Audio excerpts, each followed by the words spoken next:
हैं जो आपकी दुर्गति का कारण हैं। ये कर्मेंद्रियों के द्वारा ऐसे आचरण कराती हैं जिन्हें पापाचरण कहते हैं। एक है रसेंद्री, कितना भी इस दुष्ट को भोग दे दो ये कभी तृप्त ही नहीं होती। ये खाना है, ये पीना है, ये पाना है, बार बार। रसेंद्री ये चंचल बने। नेत्रेंद्री ये देखना है। उपासक ये नहीं समझ पा रहा कि इंद्रियां हमें ठग रही हैं। वो समझ रहा है इनमें सुख है, मेरे जीवन का लक्ष्य क्या है वो ये नहीं समझ पा रहा, सुख कहाँ है ये नहीं समझ पा रहा। घ्राणेन्द्री को वो सुगंध की तरफ खींच रही, श्रवणेन्द्री मनमानी बातें सुनने के लिए खींच रही, त्वगेन्द्री स्पर्श काम सुख के लिए तड़प रही। ये इंद्रियों की जो मांग है वो आपकी मांग नहीं है। आप इनमें जितनी तन्मयता करके इनकी मांग को सही मानते रहेंगे तब तक आपकी आंतरिक दुर्गति रुकने वाली नहीं। समझ लीजिए ना। ये लगता है कि वो सौभाग्यशाली है, मनमानी भोग भोग रहा है, वो अभागी है। कैसी कैसी वृत्ति उपासक के अंदर है। सुनहु उमाते लोग अभागी, हरितज होए विषय अनुरागी। हे उमा, वो बड़े अभागी हैं जिनके जीवन में हरि नाम नहीं है, हरि लीला कथा नहीं है, हरि चरणों से प्रीति नहीं है और विषयों से प्रीति है। सुनहु उमाते लोग अभागी, हरितज होए विषय अनुरागी। हरितज होए विषय अनुरागी, वो अभागी है, आप अभागी नहीं हैं। भगवत मार्ग के पथिक इस बात को समझें कि हमारी इंद्रियां जो भोगों की मांग कर रही हैं उनका मांग पूरी हो जाना बड़े भाग्य की बात है। नहीं, ये अभागी का लक्षण है। हम मांगे और ना मिले और प्रभु के मार्ग में हमारी उन्नति हो, ये भाग्यशाली का लक्षण है। ये इंद्रियों की विलासता मन के साथ कितना भी आप कर लो कभी पूरी होने वाली नहीं। जब तक आप अपने देह को स्त्री या पुरुष मानते हैं, इंद्रियों को मन को अपना मानते हैं, भोगों को सुख मानते हैं, तो आप कुछ नहीं हैं। विश्वास कीजिए, कब तक हरि गुरु तुम्हारी इन इंद्रियों को तृप्त करने के लिए मनमानी खिलौने देते रहेंगे।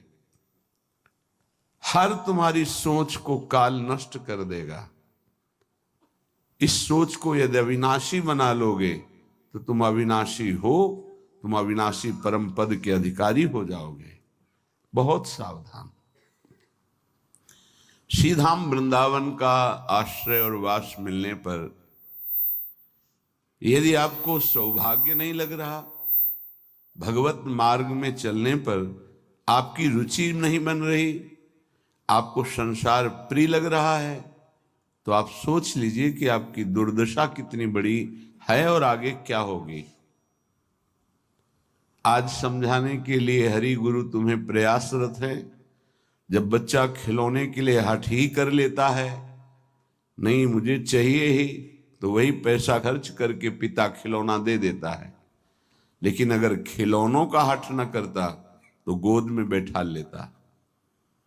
कब तक खेलते रहोगे इन खिलौनों से? ना ये खिलौने रहेंगे ना खेलने वाला तुम्हारा शरीर रहेगा। इसलिए सावधान। श्रीपाद प्रबोधानंद जी महाराज कह रहे हैं, वृंदारण्ये चर अचर दृक् पश्य श्री वृंदावनम। ये वृंदावन वासी को भजन के लिए कोई प्रयास नहीं करना पड़ता, स्वाभाविक भजन हो रहा है। पर आपकी महत्व बुद्धि नहीं है, महत्व बुद्धि भोगों में है, शरीर में है।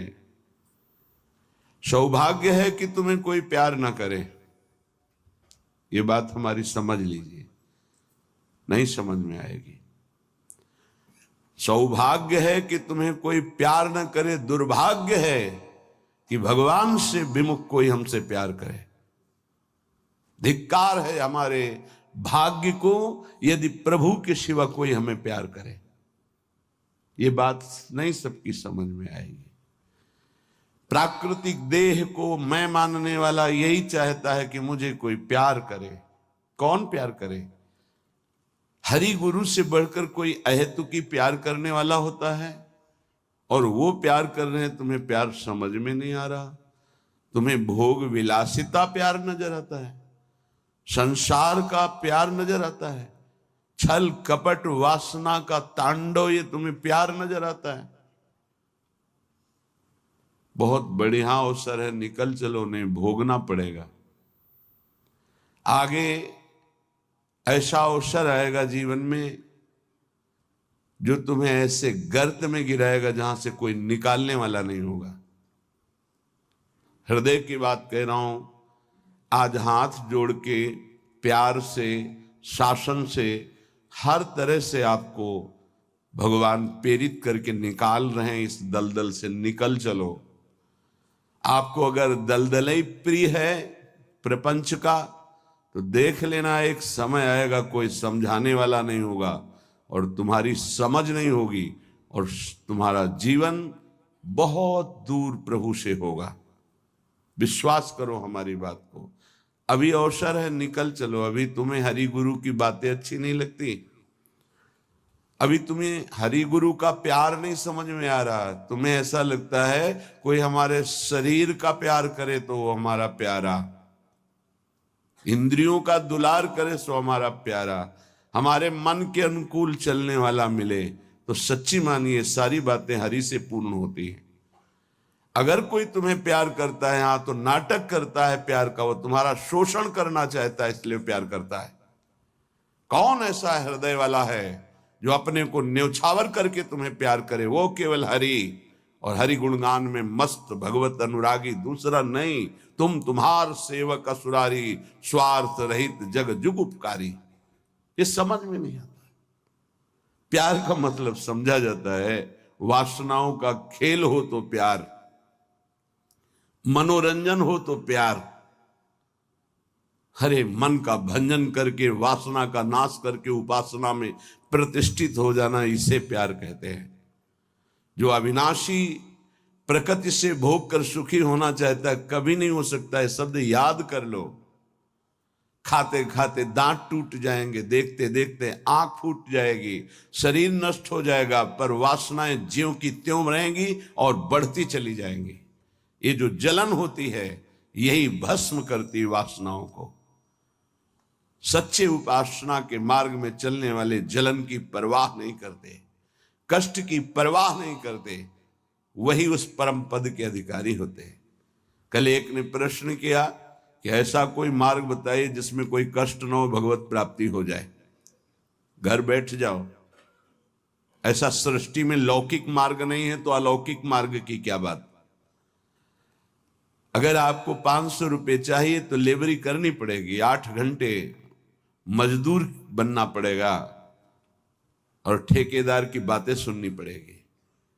कोई भी कार्य करो आप, क्या सहज है, क्या सुखपूर्वक है, लेकिन आप लक्ष्य जब धन रखते हैं तो बड़े से बड़े कष्ट और कटु वचन को सहते हैं। आप जब दुख से निकलने के लिए लक्ष्य बना लिया भगवत प्राप्ति, तो फिर ये मनोरंजन कैसा, यही समझ में नहीं आता। एक आदमी प्यासा होता है, पानी पिला दे, कभी अगर वो दोबारा दिखाई देता है तो नेत्र नम हो जाते हैं कि एक दिन की प्यास इसने बुझाई थी। जन्म जन्म की प्यास बुझाने के लिए नाम मिला, मंत्र मिला, उपासना मिली, उसका कोई महत्व नहीं। ये तुम्हें प्यार नहीं नजर आ रहा। जो कभी संभाषण नहीं करते थे, देखते नहीं थे, वे तुम्हें अंतर और बाहर दोनों से देख रहे, तुमसे संभाषण कर रहे हैं, ये तुम्हें प्यार नहीं समझ में आ रहा। हमारी तो यही समझ में नहीं आ रहा कि उपासक का लक्ष्य क्या है। अगर लक्ष्य नहीं है तो तुम्हें कोई भी बदल नहीं सकता, और लक्ष्य है तो तुम्हें कोई बदल नहीं सकता। दोनों बातें समझ लो। लक्ष्य नहीं है तो तुम्हें परमार्थी कोई नहीं बना सकता, और लक्ष्य है तो तुमको कोई स्वार्थी नहीं बना सकता। चाहे जितना कुसंग हो जाए, तुम्हारा परिवर्तन नहीं हो सकता, क्योंकि तुम्हारा लक्ष्य है हरि गुरु को प्राप्त करना। उपासक समझिए, एक एक कदम तुमको प्यार मिलता चला जा रहा है। जानते हो, केवल पेट भरने के लिए, शरीर में वस्त्र पहनने के लिए और वास के लिए पूरा जीवन मेहनत करते हैं लोग, तब वो प्राप्त होता है। तुम्हें आदर के साथ ये सब बिना किसी प्रयास के मिल रहा है। किस लिए? तुम भगवान के हो, प्रियालाल के हो। इस बात की तुम्हें इज्जत रखनी है कि तुम प्रभु के दास हो, उसी की सब सुविधा है। अगर दासत्व विषयों का रखोगे तो छल कर रहे हो हमारे प्रभु के साथ। ये छल तुम्हारे हृदय को ताप पहुंचा देगा, ऐसा ताप जो कहीं शांति नहीं मिलेगी। समझ में नहीं आता। मेरे प्रभु उतरते चले जाते हैं, झुकते चले जाते हैं आपको उठाने के लिए। आप ऐंठते चले जाते हैं कि आप कुछ हैं, भोगना पड़ेगा आपको आगे। शब्द याद कर लीजिए, आगे आपको प्रतिकूलता ऐसे घेरेगी कि फिर कोई बचाने वाला दिखाई नहीं देगा, वो आप क्लेशित होंगे। इसलिए सावधान हो जाइए, परिस्थिति को सहना सीखिए। सहत सहत बाढ़े भगति गृह तन गुरुहित गार। जो सहनशील वही महात्मा होता है, जो सहनशील है वही प्रेम रस का अधिकारी बनता है, जो सहनशील है वही प्रियाजू का कृपा पात्र बनता है। प्रियाजू कृपा पे कृपा करती चली जा रही, संसार समुद्र से निकाल करके अपने महल में रखकर अद्भुत सुख दे रही। यहां जानते हो भजन का स्वरूप क्या है?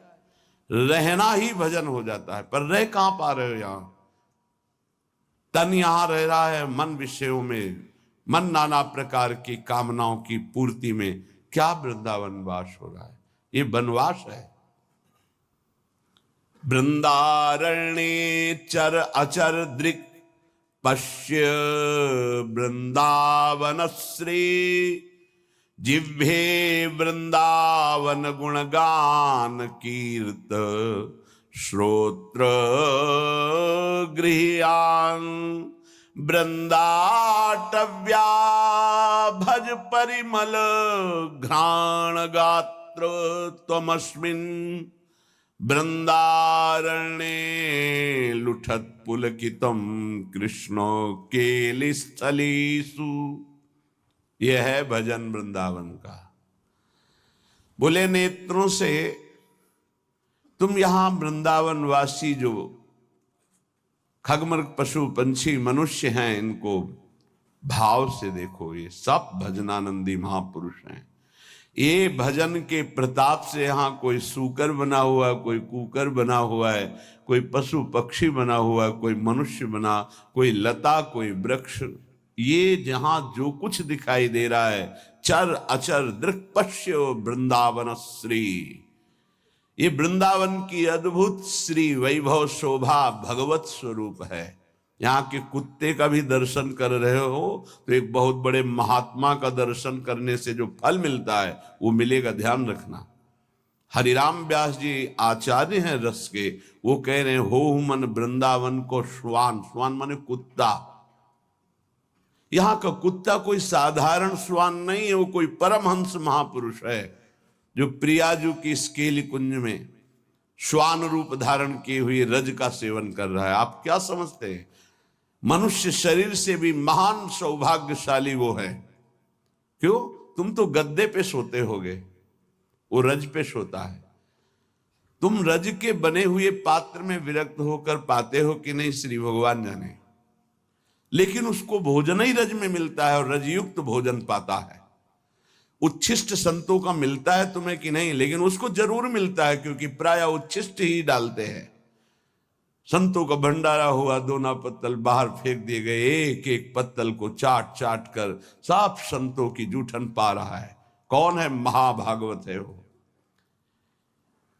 यहां के चर अचर को भाव से देखने की कोशिश कीजिए। पशु पक्षी लता वृक्ष मनुष्य, ये सब भगवत स्वरूप है। भजन हो रहा है यहाँ का, आप अगर भाव से दर्शन कर रहे हैं, भजन हो रहा है। अगर भाव का अभाव है तो आपको गलत दर्शन होने लगेगा। ईर्ष्या द्वेष वाली बातें, दोष गुण वाली बातें, माया जनित बातें आपको दिखाई देने लगेंगी।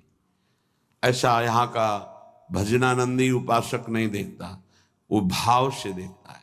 खग मृग पशु पंछी जे या बन के चरण शरण रख ली जाए, ये सब भगवत स्वरूप है। सच्ची मानिए, सब भगवत स्वरूप है। ऐसे वृंदावन में रहो, अपने नेत्रों से जो भी देख रहे हो ये सब बड़े बड़े भजन करने वाले महापुरुष हैं। न जाने कौन सा भजन किस जन्म में बना कि वो इस धाम में आकर के नाली के कीड़ा पशु पक्षी इन रूपों में विराजमान है।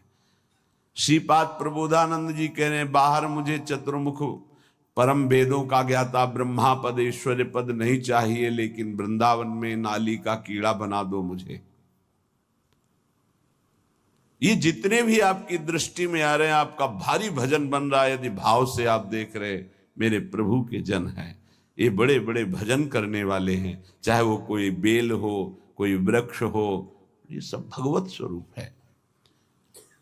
ऐसे तो अपने नेत्रों का भजन करो, ये नेत्रों का भजन है।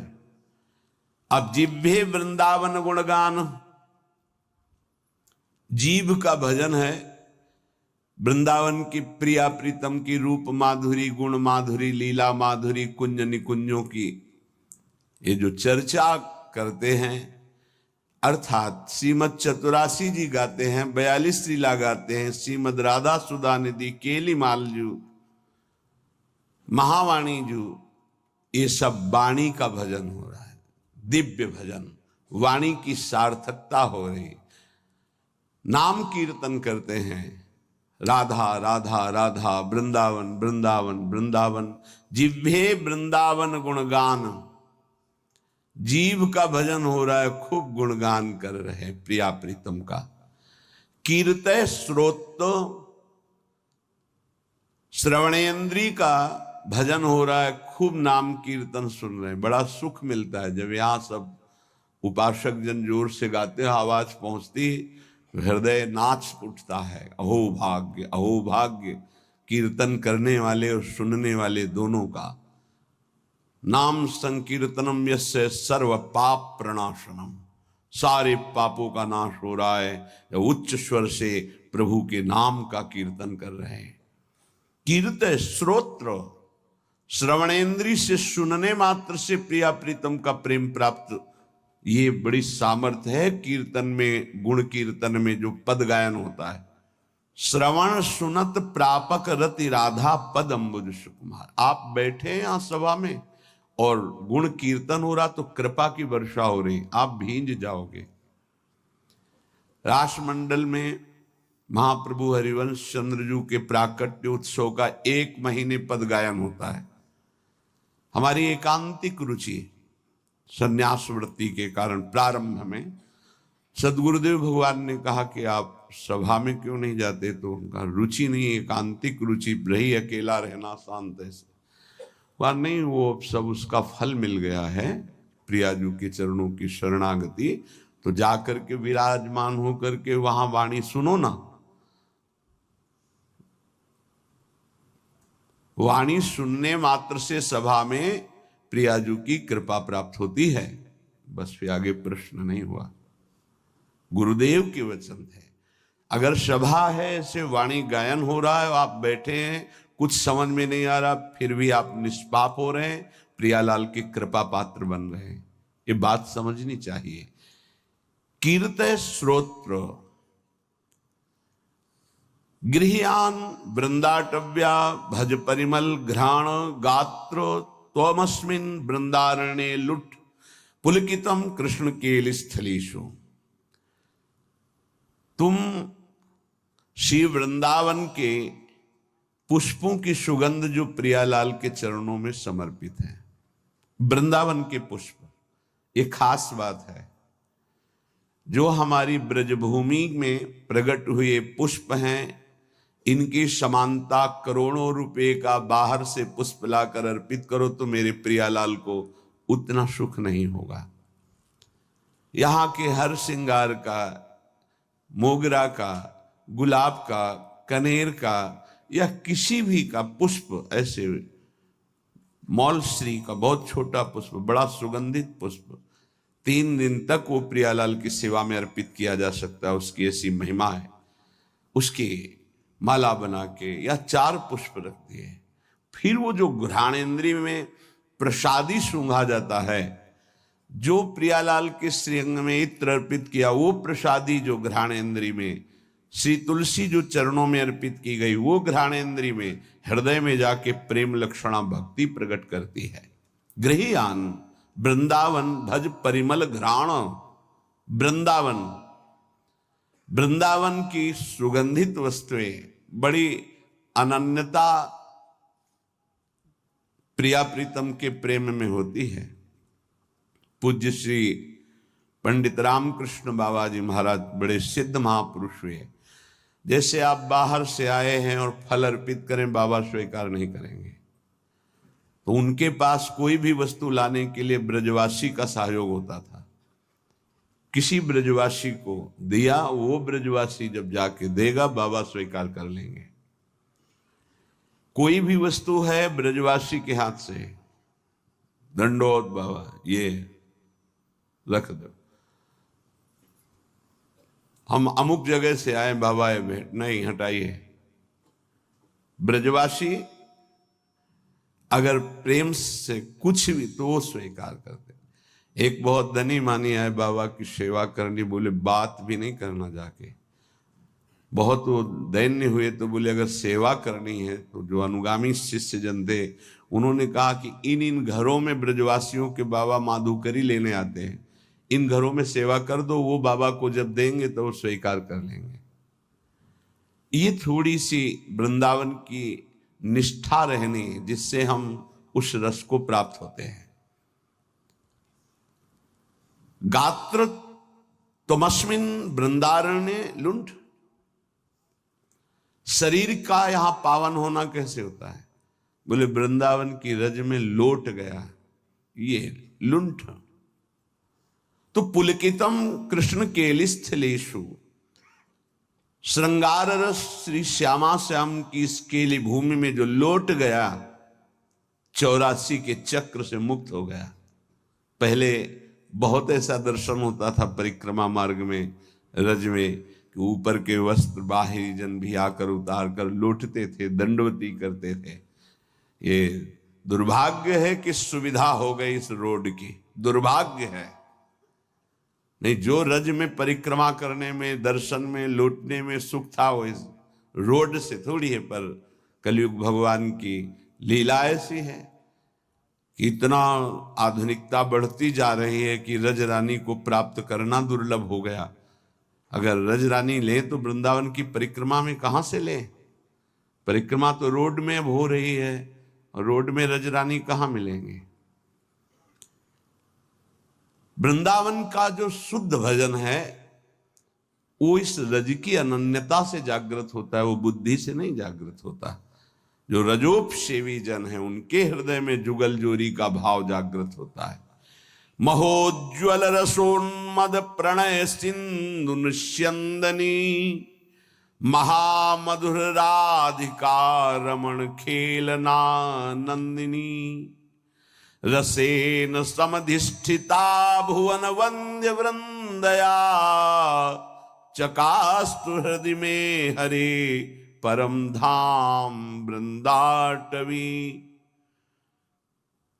उन्माद रस प्रकट करने वाली ये भूमि वृंदावन है। जो ऐसे यहां रहता है एक एक इंद्री को प्रियालाल में लगा के, तो महोज्वल रसोन्मद प्रणय सिंधु निस्यंदिनी, महाउज्ज्वल परम निष्काम प्रेम रस का प्रादुर्भाव होता है जो उन्माद प्रकट कर देता है। श्री किशोरी जू के सहित रमण जू महाराज अर्थात राधा रमण जू महाराज अपनी विविध प्रेममयी क्रीड़ाओं के द्वारा उसके हृदय को अद्भुत आनंद प्रदान करते हैं, जो ऐसी रहनी से रहता है त्रिभुवन वंदनीय हो जाता है। जो वृंदावन वासी है, ध्यान दीजिए, त्रिभुवन वंदनीय हो जाता है।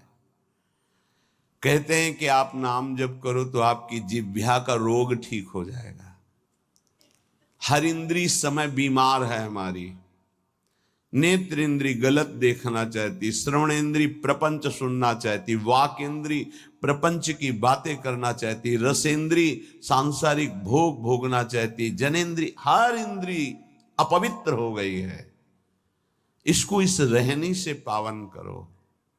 प्रियालाल को अर्पित किए हुए उच्छिष्ट का सेवन करो, प्रसाद का। नाम वाणी का गुणगान करो, नाम वाणी को सुनो, वृंदावन की रज शरीर में लगी रहे तो महाउज्ज्वल प्रेम रस इसी से प्रकट होता है। वो त्रिभुवन वंदनीय हो जाता है। वो राधा रमण जी की महामधुर लीलाओं का रसास्वादन करता है। ऐसे परमानंद में समधिष्ठित परम धाम श्री वृंदावन हमें स्वीकार करे, अर्थात हमें आश्रय और वास देकर रहनी प्रदान करे। ऐसी रहनी से हम रहें। जन्मनि जन्मनि वृंदावन भुवि वृंदार केंद्र वंद्यायाम अपितृण गुल्मक भावे भवतु ममासा समुल्लसाम। अब तो मेरी एक ही आकांक्षा है। श्रीपाद प्रबोधानंद जी महाराज कहते हैं, जन्मनि जन्मनि वृंदावन भुवि वृंदार केंद्र वंद्यायाम। मैं इस वृंदावन भूमि को प्रणाम करके एक वरदान मांगता हूं कि मैं कभी मुक्त ना हो, बार बार मेरा जन्म हो इसी श्रीधाम वृंदावन में। मनुष्य शरीर के लिए नहीं कहते। अपितृण गुल्मक भावे भवतु ममाशा समुल्लासम। मुझे यहां का तृण बना दिया जाए, गुल्म बना दिया जाए, वृक्ष बना दिया जाए, क्योंकि मनुष्य बनना तो बड़ी दुर्लभ बात है। मुझे बार बार वृंदावन में जन्म मिले, चाहे घास बना दिया जाए, चाहे जो भी, पर मिले वृंदावन में। क्या पाया वृंदावन से कि कह रहे हैं मुझे मुक्त नहीं होना, मुझे बार बार जन्म मिले पर वृंदावन धाम में जन्म मिले। उपासक, इस कृपा को देखो कि जो बड़े बड़े महापुरुष यहाँ की गुल्मलता औषधि वृक्ष पशु पक्षी बनना चाहते हैं, तुम्हें मानव देह में वृंदावन मिला है। क्या तुम्हें प्रियाजू की कृपा नहीं दिखाई दे रही? क्या तुम इस बात को नहीं समझ पा रहे कि तुम्हारे ऊपर कितनी कृपा है? क्या तुमको इन विषयों में आसक्त पुरुषों पर कृपा नजर आ रही कि सौभाग्यशाली है, इनके पास गाड़ी है, इनके पास भोग सामग्री है, ये सौभाग्यशाली हैं? तुम्हें ऐसा लग रहा है?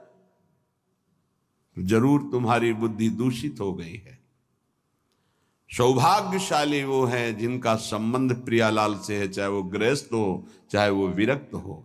सौभाग्यशाली वो है जिनका लक्ष्य बन गया है भजन करना, नित्य निरंतर अपने इष्ट के चिंतन में रहना।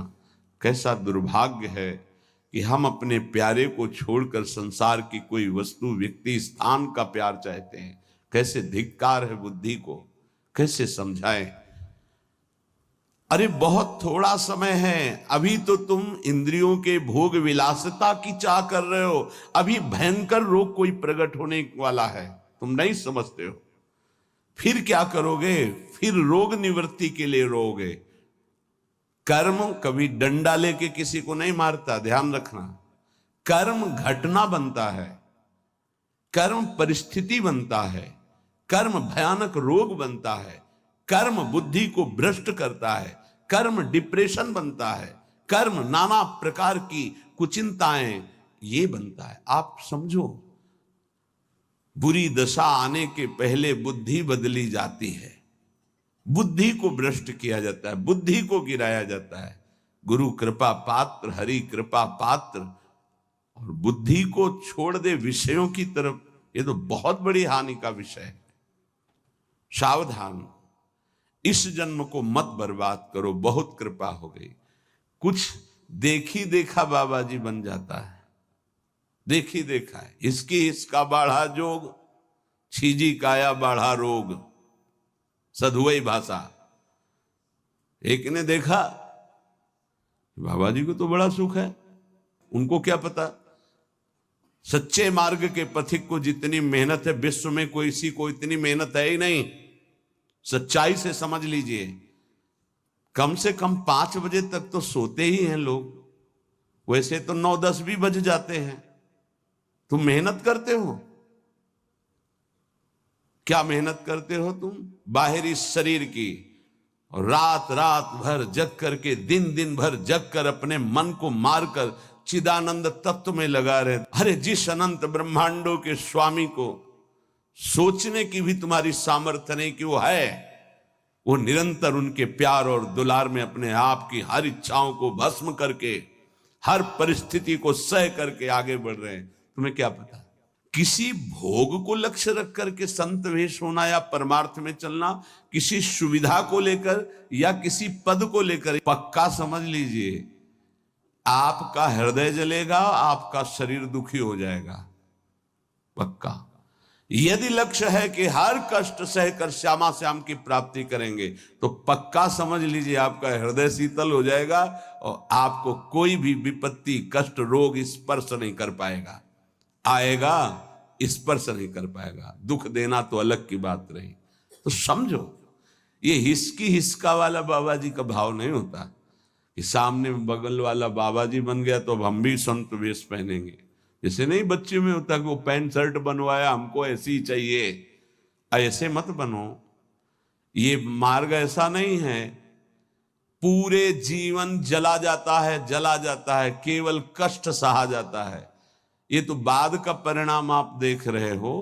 पूरे जीवन कष्ट सहा जाता है, अपमान सहा जाता है। कैसे चल पाओगे इस परमार्थ पथ पे? इसमें चलने के पहले मरा जाता है, तब चला जाता है। आप जिंदा चलना चाहते हो, जैसे मरे पुरुष की कोई कामना नहीं होती, प्रणाम करो चाहे आप गाली दो, ऐसे जीते जी तुम्हें स्थिति बनानी पड़ेगी। जैसे मरे पुरुष की कोई स्वाद की इच्छा नहीं होती, चाहे आप जैसा स्वादिष्ट पिंडदान करो या चाहे जैसे आप, कुछ उसकी इच्छा नहीं होती। ऐसे ही मन को मरा हुआ होना चाहिए। स्वाद अन्न की, स्वाद रस की, स्वाद इंद्रियों के भोगों की। तो ये आप जहर पा रहे हैं, ना कि भोजन। विश्वास कीजिए, ये जहर आपके अंदर जाकर इंद्रियों को और प्रबल करेगा और प्रबल करके आपको भ्रष्ट कर देगा। जहां दिव्यता प्राप्त कर ली, वहां ये बहुत सावधान, बहुत सावधान।